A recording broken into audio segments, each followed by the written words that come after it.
If you could fight anybody in the UFC, who would you choose?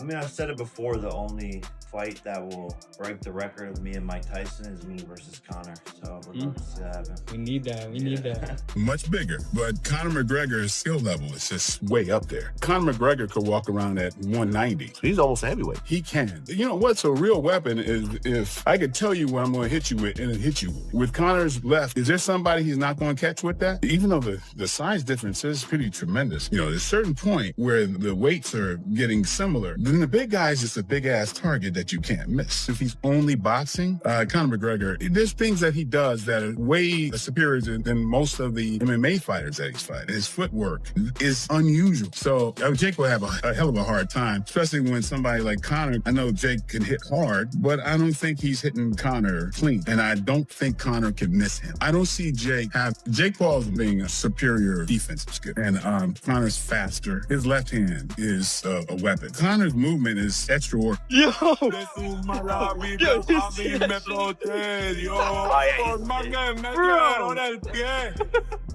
I was with my brother, Jake Paul, and Conor McGregor, and then they stuck us on a bus. He said he's gonna like slap me, Jake, and KSI. Here's the deal, he's like, I'm gonna slap the head off the two of yours and KSI. And then you can see me and Jake like belly laugh. Like we're Jake Paul calling out Conor McGregor after barely surviving Anthony Joshua is not confidence. It feels like escalation mixed with delusion. When someone experiences real heavyweight power and walks away injured, the mind looks for ways to protect the ego. Suddenly, Conor starts to look like a reset instead of another serious danger. But here's the truth no one wants to say out loud. Conor McGregor is not a safe comeback fight.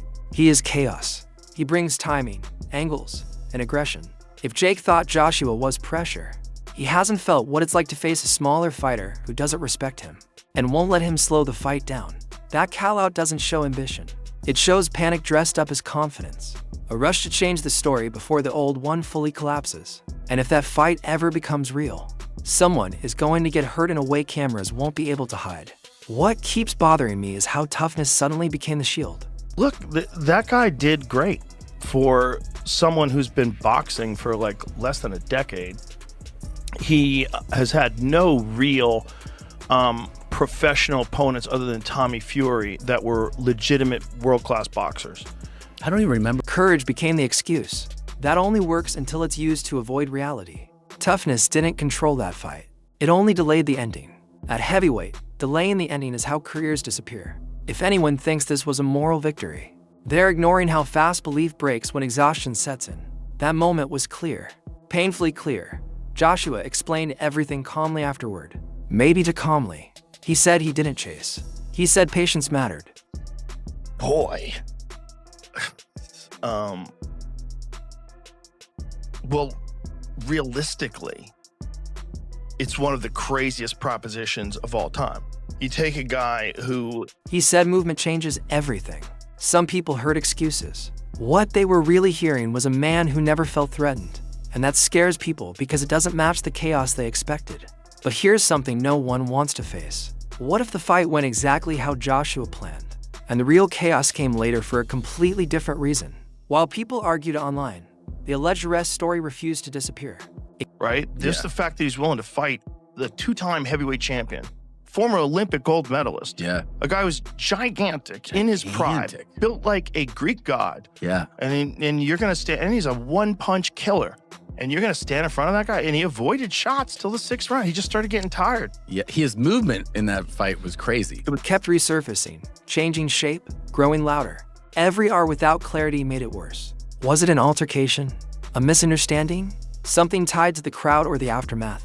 No one knows. And that uncertainty became its own weapon, pulling attention away from the fight and into something much darker. It feels like someone is hoping people stop asking questions. Insults came from every direction, embarrassing for lasting too long. The Jake Paul versus Anthony Joshua fight, I think I would say that my conclusions now still match most of what I said when I was watching on the initial broadcast, which is that Joshua, he did look a little rusty to me. I'm sorry, but he did. That Jake is, you know, probably a little bit better than we suggested he might be. When I say we, I mean like the hardcore fight community, the fight fans, the people who work in the industry to a degree. Sometimes there is a suggestion that he can't. Embarrassing for surviving. The truth sat in the middle like a landmine. Money skipped steps. Belief skipped preparation. Reality collected interest. When spectacle meets a system built on hype, this is the result.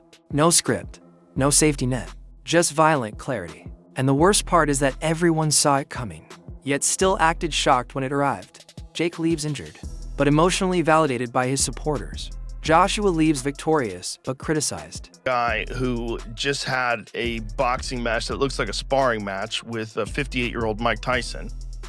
And then you're going to fight one of the absolute scariest knockout artists in the heavyweight division.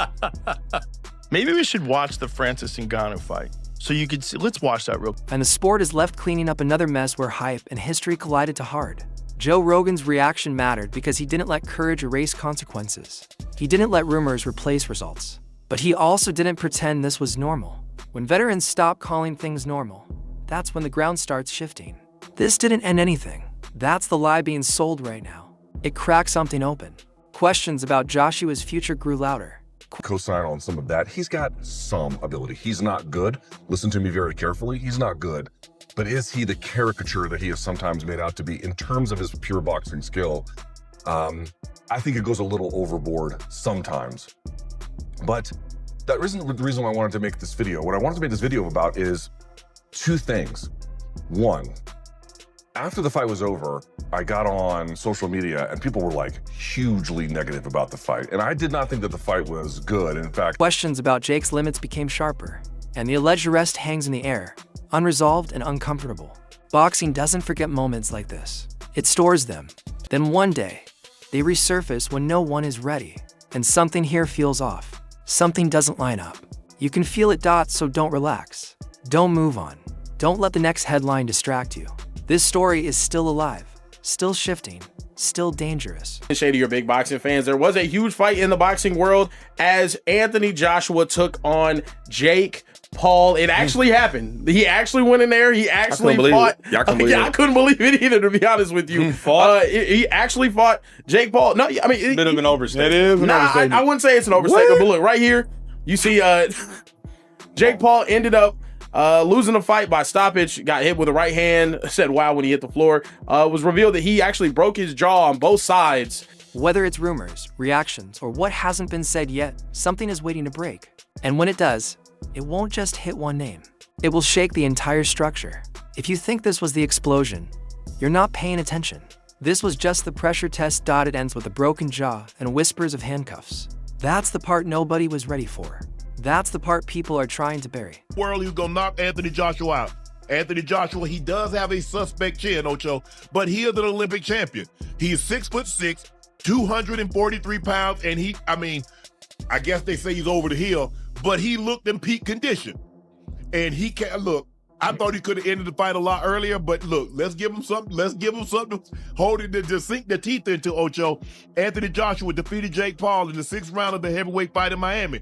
This bout sparked widespread debate. We're expected to move on like a heavyweight champion didn't leave the arena. While arrest rumors spread across the internet. Stop. Rewind it. This didn't start with chaos. It started with control. And somehow, control turned into something toxic enough to poison the division for months. Maybe years. If you blink, you'll miss who's really being exposed. This was supposed to be the clean ending. Bell rings. Joshua drops him. Crowd erupts. Legacy restored. Circus over. That's what it proved. I saw one of Shady's tweets. Please pull it up. It'll be easy to find. And I vehemently disagreed with it. I need y'all to see this one.